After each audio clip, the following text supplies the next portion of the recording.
May isang millionaire na nagbigay kay Dan ng $15.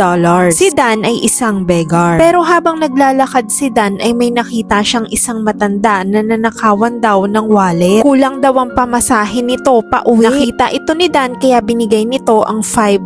Dahil dito ay naging interesado sa kanya yung millionaire at sinundan siya nito. Sa isang supermarket naman ay may nakita si Dan na mag-ina. Ibinigay ni Dan yung $5 sa mag-ina dahil kulang ang pambayad nila. At yung natitirang $5 sa kanya ay pinambili niya ng pagkain. Nung bumalik na siya sa shelter na kanyang tinutuluyan, nakita niya yung kaibigan niyang nagugutom. Kaya ibinigay niya yung mga pagkain na binili niya dito. Hindi na makatiis yung millionaire kaya naman tinanong niya si Dan kung bakit niya ito ginagawa. Naniniwala daw kasi si Dan na lahat ng kabutihang ginagawa niya sa kanyang kapwa ay masusuklian din ng kabutihan. Pagka-uwi ng millionaire ay agad niya tong kwento sa mother niya. At dahil dito gusto daw makita ng mother niya